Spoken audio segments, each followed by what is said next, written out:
আজকের খুতবার মূল বিষয়বস্তু হবে যে আমরা ঈদ মিলাদুন নবীকে কেন সমর্থন করছি না। আমার ক্ষুদ্র অভিজ্ঞতা, তুচ্ছ জ্ঞান গরিমা দিয়ে কোরআন এবং হাদিসের আলোকে তুলে ধরার চেষ্টা করব ইনশাল্লাহ। তো দেখুন, এই যে ঈদ, এই মিলাদুন নবী এমন একটা জায়গায় পৌঁছেছে যেটা কোরআন হাদিসকে ছাড়িয়ে মানুষ নিজের গুমরাহির পথ উত্তরোত্তরভাবে বেছে নিচ্ছে, এটাই পরিষ্কার। তো এই যে ঈদ মিলাদুন নবী অর্থাৎ এটা সম্পূর্ণ ভক্তির মাধ্যমে মর্যাদাকে ভালো একটা কঠিন জায়গায় পৌঁছানোর মানসিকতা নিয়ে সওয়াবের আশায় মানুষ করে এসেছে।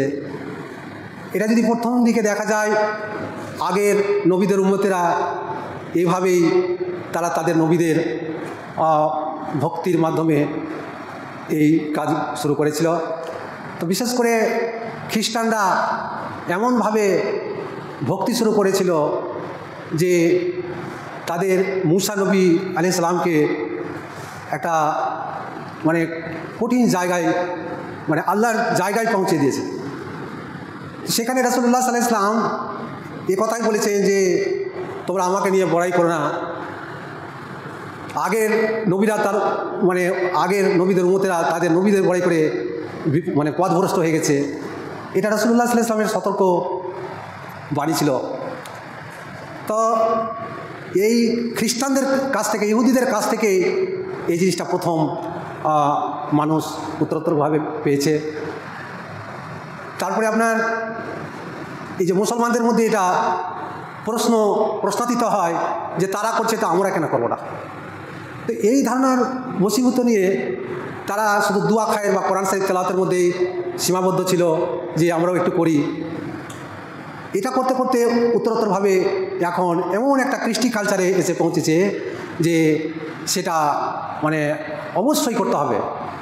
তো এটা এমন একটা আনুষ্ঠানিক পর্যায়ে গেছে যে মৌলিক বিষয়গুলি মানুষের মৌলিক বিষয়গুলি ছেড়ে দিয়ে এই ভক্তির নামে মিলাদুন নবী পালন যেমন আমরা করছি, কিন্তু আগেকার উম্মতেরাও সেইভাবেই করেছে। ঈসা নবী আলাইহিস সালামকে তার উম্মতেরা এমনভাবে ভক্তি করে যে আপনি ভাবতে পারবেন না। অথচ তিনি যে ফয়সলা দিয়ে গেছেন, তিনি যে বিধান পেয়েছিলেন, সেই বিধানটা যে তাদের সামনে রেখে সেটা কিন্তু তারা মানতে দেয় না। এই ফয়সলার ব্যাপারে তাদের পাদ্রীদের অনুসরণ করে। তো আফসোস, আমাদেরও এই অবস্থা, আমরাও ওই জায়গায় পৌঁছে গেছি। তো সাহাবায়ে কেরাম রাদিয়াল্লাহু তাআলা আনহুদের মধ্যে একটা চিন্তাভাবনা ছিল যে তাদের মূল চিন্তাভাবনা ছিল যে অনুসরণটাই সঠিক। যার দরুনে 500 বছরের মধ্যে এরকম কোনো কিতাব কেউ লিখেননি বা হাদিস শরীফেও আমরা যেটা দেখতে পাচ্ছি, কোনো হাদিস শরীফে জন্মবার্ষিকী জন্মদিনটাকে কেন্দ্র করে কোনো কিতাব লিখেননি। তো কিন্তু এই যে ভক্তি নামে ইহুদি আব্দুল্লাহ ইবনে সাবা মুসলমানদের মধ্যে ফাটল ধরানোর জন্য, মুসলমানরা যাতে বিভ্রান্তিতে পড়ে যায়, এই চরিতার্থটাকে কাজে লাগানোর জন্য সে ভক্তির নামে বিভিন্নভাবে নসিহত করত। যার জন্য কিন্তু সাহাবীদের মধ্যেও এই যে 5 পাঞ্জাতন বা বিভিন্ন রকমের ভাবে রাসূলুল্লাহ সাল্লাল্লাহু আলাইহি ওয়াসাল্লামের উত্তরাধিকারদের ভালোবাসার নামে তারা যেটা তৈরি করেছিল, সেটা এমন একটা জায়গায় গিয়েছিল যে একে অপরকে কাফের পর্যন্ত বলতে শুরু করেছিল। তো বিশেষ করে যারা এই যে ইরানি, তাদের মধ্যে, অর্থাৎ যাদেরকে আমরা শিয়া মনে করছি, তাদের মধ্যে বেশি এই প্রভাবটা পড়েছিল। তো এইভাবেই মানুষ এই মিলাদুন নবীটাকে বেছে নিয়েছে। কিন্তু আমরা কেন এটাকে সমর্থন করি না? আমাদের সমর্থন না করার যে মূল কারণটা হচ্ছে যে এটা যে কোরআন এবং হাদিসের বিরুদ্ধাচরণ, এটা পরিষ্কার। যেখানে আল্লাহ তাআলা বলছেন যে ওয়া ইবাদুর রহমানিল্লাযীনা ইয়ামশুনা আলাল আরদি হাওনা। আল্লাহ রাব্বুল ইজ্জাত বলছেন যে রহমানের বান্দা তারাই যারা বিনম্রতার সঙ্গে আল্লাহর জমিনে চলাফেরা করে। কিন্তু আজকে আপনি দেখুন যে যারা ঈদ মিলাদুন্নবী দিনটাকে যে পালন করছে, তো মানে তাদের দাম্ভিকতা, তাদের আস্ফালন, তাদের যে বাড়ান্ত, আপনি আশ্চর্য হয়ে যাবেন। এটা তো আমরা পরিষ্কার। তো আল্লাহর কথার সঙ্গে এদের চলনটা মোটেই মিল নাই, গড়মিল, এটা পরিষ্কার। সূরা আনফালের 47 নম্বর আয়াত আল্লাহ রাব্বুল ইজ্জত বলছেন যে তাদের মতো হয় না যারা নিজ নিজ বাড়ি হতে দাম্ভিকতা ভরে অহংকারের সাথে নিজেদের শান সাফাত দেখাতে দেখাতে বহির্গত হয়। তাহাদের আচরণ এরূপ হয় যে অপর লোককে কাজ হতে বঞ্চিত রাখে, তাহাদের এরূপ আচরণ আল্লাহর পাকড়াও হতে রক্ষা পাবেন। তাহলে দেখুন এই আয়াতের সঙ্গে এই যারা মুসলমানদের মধ্যে একটা শ্রেণী যারা এই যে ঈদ মানে সেই দিনটাকে পালন করার জন্য যে রাস্তায় বার হচ্ছে, তাদের মানে মানে চিন্তা মানে কৃষ্টি কালচারটাকে, তাদের যে রাস্তা চলার ধরনটা চিন্তা করে দেখেন যে কী জায়গায় গেছে, যে কোরআনের সঙ্গে মিল আছে, যে তারা যে কোরআন বহির্ভূত একটা পরিবেশ তৈরি করছে তারা নিজেরাও বুঝতে পারছে না। আফসোস। তো আল্লাহ রাসূল সাল্লাল্লাহু আলাইহি ওয়াসাল্লাম ইরশাদ করেছেন যে আলোকসজ্জা বেড়ে যাবে, আলোকসজ্জা বেড়ে যাবে আর হিদায়াতের শূন্যতা নেমে আসবে। তো দেখেন তাদের যে আলোবাতি এমনভাবে জ্বালানো হচ্ছে, মানে এমন দিকে নিয়ে যাওয়া হচ্ছে যে তারা নিজেরাই যে দিন থেকে উত্তরোত্তরভাবে দূরে সরে যাচ্ছে, নিজেরাই বুঝতে পারে না। তাদের দাবি বা তাদের যে পাবলিসিটি যেটা আমরা দেখতে পাচ্ছি, সেখানে তারা যেটা বলছে যে মহল্লা সাজাও, মানে এলাকা সাজাও, আলোবাতি জ্বালাও, এই যে ঘরে ঘরে চারাক জ্বালাও, ডঙ্কা বাজাও, যে কথাগুলো বলা হচ্ছে। অথচ রাসূলুল্লাহ সাল্লাল্লাহু আলাইহি ওয়াসাল্লাম স্পষ্ট ভাষায় বলে দিয়েছেন যে এটা বুখারী শরীফের হাদিস যে আল্লাহ লক্ষ্য করবেন না মানুষের দেহের আকৃতি, সৌন্দর্য, বেশভূষা ও সম্পদ, লক্ষ্য করবেন অন্তর কাজ। তো দেখুন মানুষের যদি সাজসজ্জা, মানুষের বেশভূষা, মানুষের যে এই যে পোশাক পরিচয় বা দেহের আকৃতি, এগুলো যদি পছন্দ না করে, তো আপনি মহল্লা সাজাবেন, আপনি আলোবাতি জ্বালাবেন, মসজিদ সাজাবেন, তাহলে এগুলার কী মূল্য, কোথায় আপনাকে দেবে? আপনাকে যে সওয়াব দেওয়া হবে তা তো দলিল লাগবে। কে বলেছে আপনাকে? মুদ্রা কথা হচ্ছে এটাই, রাসূলুল্লাহ সাল্লাল্লাহু আলাইহি ওয়াসাল্লাম যে তরিকা দিয়ে গেছেন সে তরিকার উপরে যদি না থাকেন তাহলে এটা গুমরাহি ছাড়া আর কি হতে পারে। কারণ আল্লাহ রাসূল সাল্লাল্লাহু আলাইহি ওয়াসাল্লাম ইরশাদ করেন যে মান আমিলা আমাল লাইসা আলাইহি আমরুনা ফাহুয়া রাদ্দ। আমার আনিত দিনে যা নির্দেশিত নয় সেটা ফাহুয়া রাদ্দ, বাতিল। সে মানে যে আমলই হোক না কেন। মুসলিমের অপর বর্ণনা আছে যে যে শব্দ আমার আনিত দিনের মধ্যে যোগ করলো, যেটা আমার পক্ষ থেকে নির্দিষ্ট নয়, সেটা বাতিল, সেটা গ্রহণযোগ্য নয়, সেটা অস্বীকৃতি। তাহলে এই হাদিসটা স্পষ্ট করে দিয়েছে যে আপনি আমি যতই ভালো কথা বলি না কেন বা যতই আমার দেখে মনে হচ্ছে যে খুব মনোপুত আমল, কিন্তু যদি রাসূলের তরিকার মধ্যে না হয় তাহলে সেটা নিছক ছাড়া আর কিছুই না। তো এইগুলো জিনিস মাথাতে রাখতে হবে। কিন্তু আপনার সাহাবায়ে কেরাম রাদিয়াল্লাহু তাআলা আনহুগণ মানে মূল চিন্তা ভাবনা ছিল যে যে একমাত্র অনুসরণই হলো আসল জিনিস। যেখানে রাসূলুল্লাহ সাল্লাল্লাহু আলাইহি ওয়াসাল্লাম ইরশাদ করেছেন যে বুখারী শরীফের হাদিস যে তারা যারা আমাকে অস্বীকার করবে সে জান্নাত পাবে না। সাহাবায়ে কেরাম রাদিয়াল্লাহু তাআলা আনহুকে জিজ্ঞেস করেন, হে আল্লাহর রাসূল, অস্বীকার কি?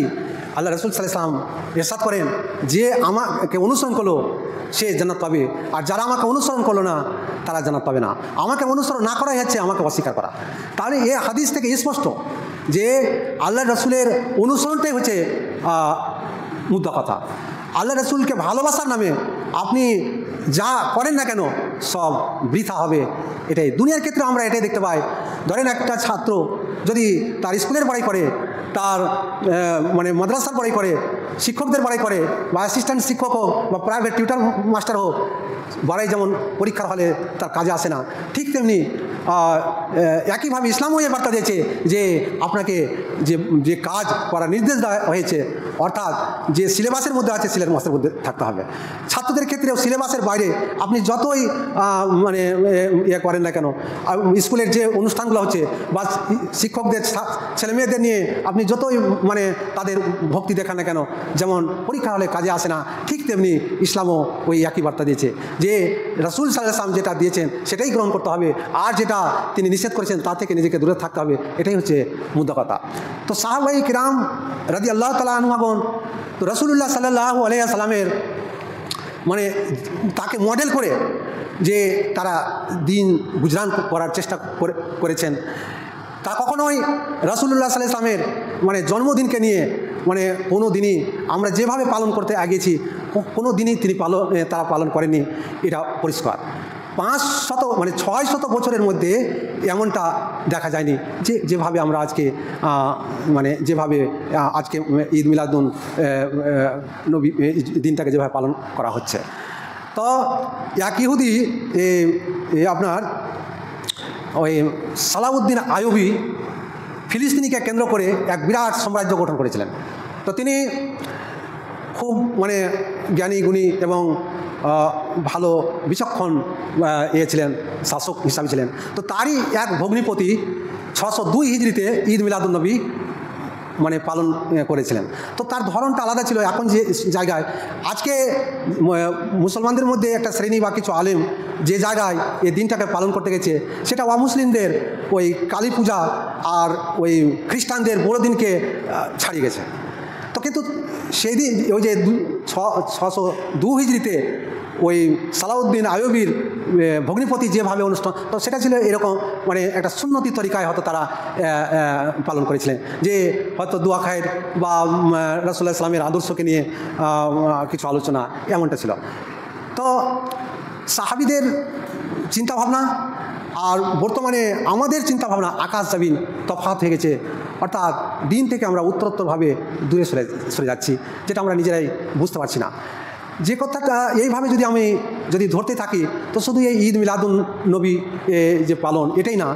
যেমন ধরুন যে আজকে কেউ বলছে যে ওই যেটা বলছে যে মুজাদ্দিদে জামান, অলি পীর, এগুলোকে সামনে রেখে যে কথাগুলো আউড়িয়ে দল পাকানোর চেষ্টা করছে, এটাও কিন্তু খুব ভয়ঙ্কর। তো এটা কে আল্লাহর নৈকট্য কতটুকু কে লাভ করেছেন, সেটা তো আল্লাহর এখতিয়ারভুক্ত। কাকে আল্লাহ কতটা সম্মান দিবেন সেটা তো আল্লাহই ভালো জানেন। কিন্তু আমরা বাড়াই করে এমন একটা দল তৈরি করেছি বা করছি যে একে অপরকে মানে একটা হিংসা বিদ্বেষ তৈরি করা হচ্ছে, যে একে অপরকে দূরে ঠেলে দেওয়া হচ্ছে, যে আমরা ভালো কাজ করছি তারা করছে না। এটাও খুব ভয়ঙ্কর। কারণ রাসূলুল্লাহ সাল্লাল্লাহু আলাইহি ওয়াসাল্লাম ইরশাদ করছেন, যারা বলবে যে তারা ধ্বংসের মধ্যে রয়েছে, তো তারা নিজেরাই ধ্বংসের মধ্যে, বুখারী শরীফ হাদিস, তারা নিজেরাই ধ্বংসের মধ্যে রয়েছে। তাহলে এই হাদিস থেকে এই স্পষ্ট যে একজন ঈমানওয়ালা আর একজন ঈমানওয়ালাকে এমনটা মানে মনে করতে পারে না, রাসূলের এটা তরিকা। কিন্তু সেটা না করে মানে এমন একটা জায়গায় গেছে যে আজকে এই যেটা বলা হচ্ছে, যেটা বলছিলাম যে মুজাদ্দিদে আজম, মুজাদ্দিদে জামান, ইমামে আজম, ইমামে মেহেদি, দেখেন এগুলো হচ্ছে এদের দলিল হচ্ছে কি? এদের দলিল হচ্ছে একটাই, যে এই যে মানে স্বপ্ন আর কি, যে স্বপ্নের মাধ্যমে কেউ কাউকে বলেছে যে এমুক হয়ে গেছে বা আমি উমুক হয়ে গেছি, সেটাকেই কিন্তু তারা প্রাধান্য দিয়ে মানে তাদের আকীদাকে ওদিকে পোষণ করছে বা নিয়ে যাচ্ছে। কিন্তু এগুলো কোরআনের কোনো একজন ব্যক্তির ক্ষেত্রে সুনির্দিষ্ট দলিল নাই। সাহাবাদের দলিল রয়েছে যে আল্লাহ তাদের উপরে রাজি বা তারাও আল্লাহর উপরে রাজি, কিন্তু আমার উপরে কি আছে আর কি। তো এই যে যেমন ইমাম মেহেদি, একে নিয়ে আজ পর্যন্ত রাসূল ইসলামের ইন্তেকালের পরে 3000 ইমাম মেহেদির আবির্ভাব ঘটেছে। চিন্তা করে দেখেন। তাহলে এগুলো হচ্ছে কি মানুষের অনুমান এবং ধারণা, এই অনুমানের ভিত্তিতে তারা নিজেদের এই মন গড়াভাবে নির্বাচন করছে। তো এগুলো কোনো কিছুই কাজে ভাই আসবে না। তো রাসূলুল্লাহ সাল্লাল্লাহু আলাইহি ওয়াসাল্লামের জীবন কী ছিল? রাসূলুল্লাহ সাল্লাল্লাহু আলাইহি ওয়াসাল্লামের যে জীবনটা ছিল, সেটাই হচ্ছে আমাদের জন্য মডেল। কোরআনে স্পষ্ট করে দেওয়া হয়েছে যে লাকাদ কানা লাকুম ফি রাসূলিল্লাহি উসওয়াতুন হাসানা। তো রাসূল ইসলামের মানে যে বাল্য জীবন, কৈশোর জীবন, বৈবাহিক জীবন, আপনার এই যে দাম্পত্য জীবনের পরে তার রাষ্ট্রীয় জীবন, আন্তর্জাতিক জীবন, এগুলোই হচ্ছে আসল জিনিস। তো রাসূল ইসলাম প্রথম জীবনে যে কাজ করে তিনি দেখিয়েছেন, যে আপনার তিনি ছাগল চড়িয়েছেন, এবং তিনি নিজেও বলেছেন যে আল্লাহ তাআলা এমন কোনো নবী পাঠাননি যে যারা ওই বকরি চড়ায়নি বা তারা নিজ হাতে উপার্জন করেনি। তো আল্লাহ নবী সাল্লাল্লাহু আলাইহি ওয়াসাল্লাম আরও ইরশাদ করেছেন যে সর্বোত্তম উপার্জন হচ্ছে, উত্তম উপার্জন হচ্ছে সেটা, রিজিক হচ্ছে এটাই যে যারা নিজ হাতে উপার্জন করে। তো তো বিশেষ করে ইসলাম যে বার্তাটা পৌঁছাতে চেয়েছে যে এই যে উপার্জনের মাধ্যমে মানে মানুষকে দূরে ঠেলার কথা মানে বলা হয়নি। আমরা হয়তো আজকে মেথুরকে একটা ওই ঘৃণা ভরে দেখি তার কাজের জন্য, কিন্তু যদি তাকে আমরা ঘৃণা করি, তাকে যদি দূরে ঠেলে দিই, তাহলে আমরা নিজেদের মাওকে আগে দূরে ঠেলতে হবে। সেও তো মেথরের কাজ করেছে। তো ইসলাম কিন্তু কোনো সময় কাজের ভিত্তিতে মানুষকে দূরে ঠেলেনি। আজকে আমাদের মধ্যে এমন একটা মানে মানসিকতা তৈরি হয়েছে যে ভাইরা আমার বাইরে যাচ্ছে, তো ওরা বাইরে থেকে কাজ করে এসে যদি বাড়িতে বলা হয় কি ভাই এটা কাজটা করে দাও, কিন্তু তারা মান সম্মানের দিতে চাপে পড়া করবে না। মনে হচ্ছে তাদের একটা বংশ মানে মর্যাদা ক্ষুণ্ণ হয়ে যায়। তো দেখুন ইসলাম কিন্তু এমনটা, এটা হচ্ছে আর্যদের চরিত্র। তারা মানুষকে মানে দূরে ঠেলেছে বিভাজনের মাধ্যমে, কিন্তু ইসলাম কাজকে প্রাধান্য দিয়েছে। আপনার কিন্তু আসলে আমাদের একটা ভুল ধারণা যে কাজকে ছোট মনে করা। কিন্তু যদি আমরা বাস্তবে যদি দেখি, যদি একটা ছোট কাজকে করে হয়তো রাজমিস্ত্রি, কাঠমিস্ত্রি আর কিছু, তো আমরা হয়তো ছোটো মনে করছি। কিন্তু আর যদি কোনো ছেলে যদি রাজনীতি করে, সে যদি ঘুষ সুদ আপনার বিভিন্নভাবে প্রতারণার মাধ্যমে উপার্জন করা বড় কিছু করে নেয়, সেটাকে হয়তো বিরাট ভাবছি, কিন্তু আসলে না। ইসলামে গু কে খায়? ইসলামে বলা হয়েছে যারা সুদ খায়, যারা ঘুষ নেয়, যারা মানুষের প্রতারণা করে মানুষের ধন সম্পদকে আত্মসাৎ করে, তারা গু খায়। তো তাহলে আমরা ভুলের দিকে যাচ্ছি। তো রাসূলুল্লাহ সাল্লাল্লাহু আলাইহি ওয়াসাল্লামের যে প্রথম যে কৈশোর যে জীবন, সেটার দিকে যদি দেখেন, তো যখন তার বয়স 17 ছিল, তো চিন্তা ভাবনাটা দেখেন, সেদিকে আমরা কতটা বাস্তবায়িত করতে পারছি বা সেদিকে কতটা আগে, সেটা হচ্ছে দেখা যে একজন ইয়ামেনি হজ করতে এসেছিলেন। তো তার উদ্দেশ্য এটাই ছিল যে আমার মানে তিনি কিছু কাপড় ইয়ামেনি পোশাক পরিচ্ছদ দিয়েছিলেন। তার উদ্দেশ্য ছিল যে আমার হজ করা হবে আর কিছু কাপড়ও মানে বিক্রি করে রুজি রোজগারের ব্যবস্থা করা হবে। তো একজন ওই মানে নেতা টাইপের লোক, ওই কী বলে এক কুরাইশি, সে কিন্তু তার কাপড় দেখে লোভ হয়ে যায়। সে বললো যে কি ভাই কাপড়ের দাম কি, এটা ওটা জেনে কাপড় কিনে মানে বলে যে ঠিক আছে আমার বাসায় আসো, তোমাকে পয়সা দিয়ে দাও। তো ওই কাপড় নিয়ে চলে গেল। তো এই যে বিক্রেতা ইয়ামিনী, ও তার বাসায় গেল, তারপরে বলে ভাই পয়সা। সে বলে আশ্চর্য, আমি পয়সা কিনে দেবো, আমি তোমার কাপড়টা যে নিয়েছি এটাই তো বিরাট কথা। তারপরে সে হতভম্ব হয়ে যায়। তারপরে সে ওই মক্কার কাবাগিরির চত্বরে এসে সে জোর গলায় বলতে থাকে যে ভাই এরকম অমুক লোক আমার এই কাপড়টাকে নিয়ে সে এই কাপড়টা নিয়ে যে আবার পয়সা দিচ্ছে না। তো ওর গলার স্বরে বিভিন্ন দিক থেকে ছুটে আসলো লোক। তারপরে আল্লাহ নবী সাল্লাল্লাহু আলাইহি ওয়াসাল্লাম যখন 16-17 বছর বয়স ছিল আল্লাহ নবী সাল্লাল্লাহু আলাইহি ওয়াসাল্লামের, তখন তিনি জানলেন যে এত বড় অন্যায়। তো তিনি ওই 15 থেকে 40 বছরের কিছু যুবক ছেলেকে নিয়ে তিনি শপথ করলেন যে আজকে যারা মজলুম, যারা আজকে নির্যাতিত, এমনটা না হয়, এটা যাতে আমরা আর কখনোই হতে দেব না। তো বেশ কিছু ছেলেকে নিয়ে হাতের উপরে হাত রেখে এটাই বাইত করেছিলেন যে যারা বঞ্চিত, যারা অসহায়, যারা মজলুম, তাদের জন্য আমরা ব্যবস্থা করব, তাদের জন্য আমরা সবসময় হাত সম্প্রসারিত আমাদের থাকবে, তাদের আমরা কখনোই ক্ষতি হতে দেব না। এটা ছিল হিলফুল ফুজুল কমিটি নামে প্রসিদ্ধ। তো চিন্তা করেন তাহলে তার চিন্তা ভাবনাটা কী ছিল। রাসূলুল্লাহ সাল্লাল্লাহু আলাইহি ওয়াসাল্লাম যে মানুষের জন্য কতটা তৎপরতা দেখিয়েছেন। রাসূলুল্লাহ সাল্লামের যখন বিয়ে হয়ে যায়, বিয়ে হওয়ার পরে 25 বছর বয়সে, তারপরে এদিকে তিনি যখন গারে হিয়ায় যে ধ্যান করতে যেয়ে তিনি ওই জিবরিলকে দেখে ভয় পেয়ে গেছিলেন। তো ভয় পাওয়ার পরে তিনি যখন ওই বাড়ি ফিরলেন, তো তিনি থরথর করে কাঁপছেন। খাদিজা রাদিয়াল্লাহু তাআলা আনহা তাকে ওই মানে বিছানায় শুয়ে দিয়ে আর চাদর লেপটে এ কথাই বলেছিলেন যে তোমার ভয় করার কিছুই নেই, কারণ তুমি তো মজলুমদের পার্শ্বে দাঁড়িয়ে থাকো, তুমি যারা অসহায়, যারা বঞ্চিত, তাদের তুমি সাহায্য করো, তুমি আত্মীয় স্বজনের মানে সম্মান করো, তো আল্লাহ তোমাকে কখনোই ভুলবে না। তো চিন্তা করে দেখেন একজন স্ত্রী হিসাবে কি চরিত্র দেখিয়েছেন। তো রাসূলুল্লাহ সাল্লাল্লাহু আলাইহি ওয়াসাল্লাম কেমন চরিত্রে, কেমন আখলাক ছিলেন যে তিনি পাড়া প্রতিবেশী, আত্মীয় স্বজন, যারা মজলুম, যারা নির্যাতিত, যারা বঞ্চিত, যারা অতিথিদের জন্য, আত্মীয় স্বজনের জন্য কেমন তৎপরতা দেখিয়েছেন। তো আমরা কি সে জায়গায় আছি, সেটাই হচ্ছে দেখা। রাসূলুল্লাহ সাল্লাল্লাহু আলাইহি ওয়াসাল্লামের জীবনকে নিয়ে দেখেন, রাসূলুল্লাহ সাল্লাল্লাহু আলাইহি ওয়াসাল্লাম আজকে কাজের দিকে কী তৎপরতা দেখে দেখেন। একজন সাহাবী আব্দুর রহমান ইবনে আউফ রাদিয়াল্লাহু তাআলা আনহু যখন মদিনায় চলাফেরা করছেন, এমন সময় এক আনসারীর সঙ্গে দেখা হয়। ওই আনসারী বলে উঠলেন যে ভাই আমার স্ত্রী রয়েছে, একটা দুটো স্ত্রী আছে, আমি একজনকে তালাক দিয়ে দিচ্ছি, তুমি একে বিয়ে শাদী করে করো, আমার জমি আছে, এই জমিটা নিয়ে তুমি মানে চাষবাস করে জীবিকা নির্বাহ করো। তো আব্দুর রহমান ইবনে আউফ রাদিয়াল্লাহু তাআলা আনহু কথাই বলেছিলেন যে ভাই আপনার পরিবারে আপনার সম্পদ জমি জায়গাতে বরকত হোক, আল্লাহ বরকত দিন, কিন্তু আপনার মদিনার বাজার কোন কাছে আমাকে দেখে দেন। তো তিনি তাকে দেখে দেওয়া হয় মদিনার বাজারে, সে অল্প পুঁজিতে মানে কিনা বেচা করে তিনি মানে বিরাট একটা ধনী মানে ধনাঢ্য পরিবারে পরিণত হন, অর্থাৎ বড় মানে ধনী লোক হন আর কি। বিরাট ব্যবসায়ী হিসাবে তার আত্মপ্রকাশ ঘটেছিল। তো এ ছিল রাসূলুল্লাহ সাল্লাল্লাহু আলাইহি ওয়াসাল্লামের মানে জীবন। রাসূলুল্লাহ সাল্লাল্লাহু আলাইহি ওয়াসাল্লাম মানে কোনো সময় কোনো কাজকে ঘৃণা করেননি।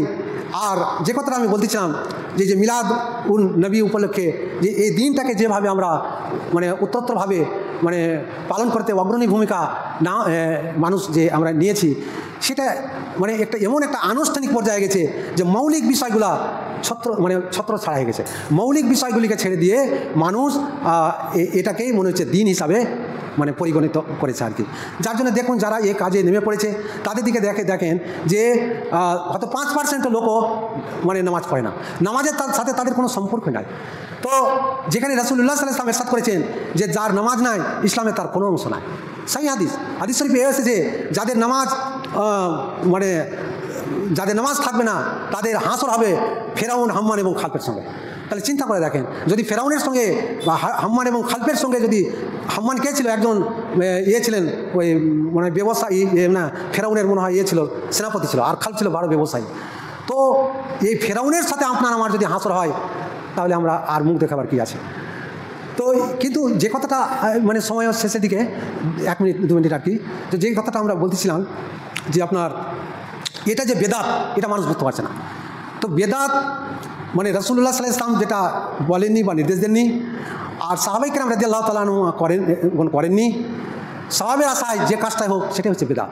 কিন্তু মানুষ বেদাতের নামে যে যুক্তিটা দেখাচ্ছে যে ট্রাক বাস ছিল না, কোরআন শরীফ বাধা ছিল না, আজকে মৌত স্পিকার ছিল না, তাহলে এগুলো বেদাত।